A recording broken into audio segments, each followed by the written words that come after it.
The sun was beginning to sink behind the old oak trees of Greenwood Cemetery, painting the gray stones in soft gold. The air was still, heavy with silence and memory. A woman in a faded dress walked slowly between the rows, her shoes worn, her hands rough and calloused from years of cleaning houses.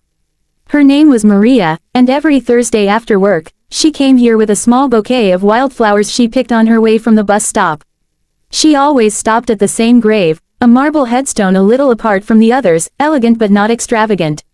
The inscription read, "Beloved wife, mother, and friend, gone too soon." The first time Maria saw it, she didn't know who lay beneath, only that something about the name tugged at her heart.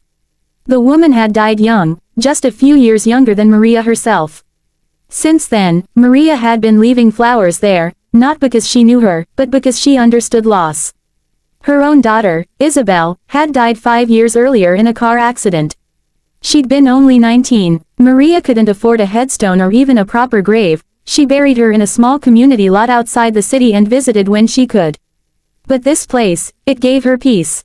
Something about this grave made her feel less alone, as if the woman beneath had become a quiet companion in grief.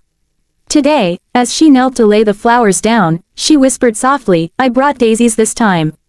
They were your favorite last spring. I remember." She smiled faintly, brushing the dust from the stone. She didn't hear the footsteps at first, the slow, steady sound of polished shoes crunching against the gravel path. It wasn't until a shadow fell across her that she looked up. A man stood there, tall and composed, wearing a dark gray suit. His tie was loosened, his expression unreadable. He looked to be in his early 50s, with silver streaks in his hair and the weary eyes of someone who had seen too much. He had the presence of someone used to commanding rooms, yet here, he seemed small, uncertain. "I'm sorry," Maria said quickly, rising to her feet. "I didn't mean to intrude. The man raised a hand gently.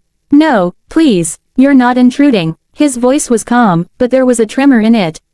His eyes fell on the flowers at the base of the grave. "You brought these?" Maria nodded, embarrassed. "Yes, I know it's strange. I never knew her. But sometimes, I just feel like she shouldn't be alone." The man's jaw tightened, and for a moment, he didn't speak. His gaze stayed fixed on the stone, as if the letters themselves were pulling something deep out of him. Then he said quietly, "That's my wife's grave." Maria's breath caught. "Oh," she whispered, stepping back. "I'm so sorry, sir. I didn't mean any disrespect." He shook his head quickly. "No, you don't need to apologize." His voice broke slightly on the last word. "It's just, I didn't expect anyone else to visit. Not after all this time." Maria looked at him with gentle eyes. She must have been loved very much. He gave a faint, sad smile. "She was, more than I ever knew how to say." He crouched beside the stone, his hand tracing the name carved into it. "Her name was Anna. We were married for 22 years. She died 3 years ago, heart failure. One morning she just didn't wake up." Maria clasped her hands in front of her. "I'm sorry for your loss." He nodded slowly, his eyes glistening. "Thank you. I thought I'd made peace with it, but seeing these flowers," he looked at her again. "You've been coming here often." "Every Thursday," Maria admitted. "I pass by on my way from work. It just felt right. I lost my daughter a few years back. I guess, I just didn't want her to feel forgotten either." The man's eyes softened. "You lost a child?" She nodded, unable to speak for a moment. "She was 19, smart, kind, she wanted to be a nurse. But I couldn't afford her college. She got a job, saved every penny, until the accident." The man swallowed hard. "I'm sorry. No parent should have to bury their child." Maria blinked away tears. "You try to move on.